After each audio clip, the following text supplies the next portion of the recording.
What's up, guys? Hope you're doing great. This is Kobe Show. Welcome back to my YouTube channel. If you're new here, please consider subscribing, because what we do over here is related to filmmaking, photography, and a whole lot more. So if you're interested in it, please consider subscribing and turn on the post notification button so that you can be always notified of future videos I'll be uploading over here on my YouTube channel. As a film director, it's not every day that you're going to be opportuned or fortunate to have the best of budgets to work with pertaining to what you have actually envisioned or what you've listed down as the concept for the video. And I'm no alien to this particular instance, so I've conditioned myself in such a way that any artist or any management that approaches me for any video production project but doesn't come with the prescribed or the exact or enough budget for that particular project, I can still be able to work my way around it. And that's because I have worked myself, to understand how lighting works and how best I can use minimal gear to create even the most epic of projects, as I've done so far. So that's what we are going to be covering today in this particular video. I recently worked on a project for Strongman, one of our celebrities here in Ghana, and the project was kind of in the way of making everything very simple but still making things look very classy in the visuals. The plans for this particular project was actually abrupt, so I came along with my key light, which happens to be the Godox SL60W, coupled with another light, a smaller light, I think a YN560 Yongno, which is actually an LED panel, which was going to be serving as my rim lighting. And when we got on set, taking a look at the whole environment, I realized that there was something that was missing. I needed something to act as an accent light, and so we had to come all the way back to my home to pick up the lights that you see in the background right now, the lamp standing right there in the background, and that's what we use as the accent light. With my camera setup, I came along with the Panasonic Lumix GH5 and also with 14 to 42 mm 3.5 to 5.6 lens, which is a native lens on the Panasonic Lumix. And for stabilization purposes, I worked with the Ronin S, which is normally my workhorse for camera stabilization for entirely or almost all my projects that I've done so far. And that's exactly what I put together for this entire project, in addition to the lighting that I spoke about. So the first important thing that I always take into consideration is setting up the lights, making sure that the lights are in the right positions, and I test them out by having a standing or having the artist or the character himself in the setup to calibrate my camera settings and make sure that everything was in the right exposure and the right settings. So I put my key light on the camera left so that the light would light the right side of his face. I put the accent light back there in the background, the lamp right there in the background, so that I could give the background some bit of character. Because the background is white in color, it was going to bleed all the way around. And you see that the light that I have presently is yellow. I came along with another bulb which is white in color, so I could change the character much more, so I wouldn't have just one color for the accent light but diverse colors, so I can switch between the two colors to create diversity. So after we're done with the first stage, the accent light in the background, the key light on the left, and the rim light on the right hand side of the camera, we had to change the look of the set for the second take. So I noticed in the room that we were shooting that there was this fairy light, accent light there in the room, and so I took it and put it back there in the background to serve as a second accent light, in addition to the lamp that I already have in the set. And I made the subject face the light directly so that the light will hit the pair of glasses that he was wearing, so I could create some more character. And I angled the key light in a 45-degree angle so that the light will reflect on the glasses and make it look very more pleasing. And that's what you see in the video right now.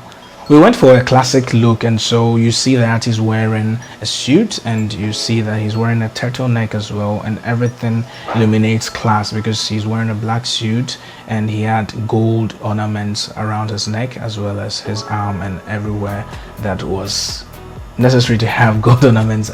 And this all comprises to make the whole look classy, and because of that I had to go for a more contrasting look so I can bring out my subject out of the background and make it look more cinematic. Because if you can create light and shape light to make someone stand out, it makes the the audience know exactly or particularly what you want them to look at, and they wouldn't have their eyes wandering around and getting them busy and not really settling on what is very important for them to see. And that's exactly what I did. I took into consideration that if this is a classic look that I'm going for, then I really needed to make my subject stand out, make anything that was shiny and glossy very clean so that the light wouldn't pick up, you know, smudges, because especially when you wear sunglasses and you don't take care, you may definitely have fingerprints and, you know, smudges all over the glass. And that's what I, you know, made sure that I had gotten rid of all of them so that the light will reflect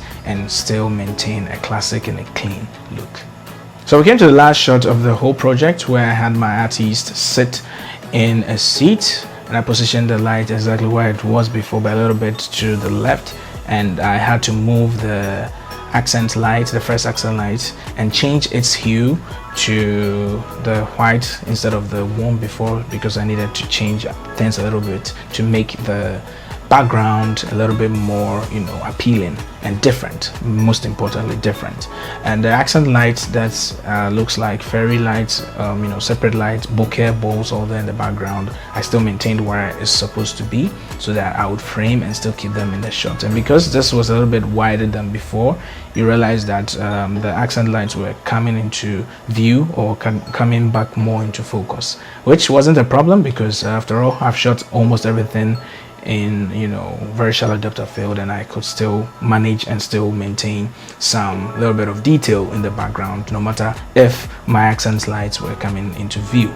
As long as it looks good and it looks very pleasing to you as the director, or if the artist or whoever you're doing the projects for is pleased with the whole look, then you're good to go. So this is something I always do. I make sure that the artist or whoever I'm working on this project with takes a look at what the progress has been so far, how the shots are being taken, the lighting, position and everything. If they are okay with it and I am okay with it, most importantly, we are good to go and we can carry on. So to give you a better idea about how I set up my lights and how my light affected my subject as well as the whole environment and the background, to be precise, let us look at the lighting breakdown with some screen grabs that I took for this particular purpose. In this first shot, you notice that the angle is that the subject is facing the light coming from the left side of the camera, and you notice some accent lights in here and also a rim light coming from the right hand side. Okay, so what makes this very unique and interesting is that the glasses is catching, or they are catching some light from the key light coming from here, right? And that's my Godox SL60W in a softbox, and the softbox makes the light hitting the face of the subject seep all the way into the shadow. So you realize that there's not a contrast, a sharp contrast, all right, from highlights to the shadows, but there's rather a gradual, you know, seep from the highlights to the shadows, and that's thanks to the softness of the light hitting the subject in the face. And this actually makes it look classy and interesting and not very flat, but rather the subject is having light wrapping around his face and creating him to be a three-dimensional image or subject in the shot as supposed to be. All right, so in the next shot, you notice that the key light is still coming from this side and it's very similar to this shot, and the only difference that you notice is that the accent light that I put in there is finding its way or peeping through into the shot from the left side of the frame. And I maintained my accent light also in here, and the rim light coming from here hitting the back side of his head is also touching the fingers or the fingernails, as you can see. And that makes it even more interesting because the key light is hitting this side of the fingers and the lights are also hitting the side, the rim light is hitting from this side to the fingers, as you can see. And you notice that the growth of the softbox appearing in the glasses are much bigger than what you see over here, and that's because the subject has lifted his face up. And that's one thing you can keep in mind anytime you are setting up lights, the angle. I positioned the light, the key light, 45 degrees of an angle towards the head, so anytime he lifts his face up, the lights can be seen bigger than they will be when he has his face lowered. All right, so that's about that in this shot as well.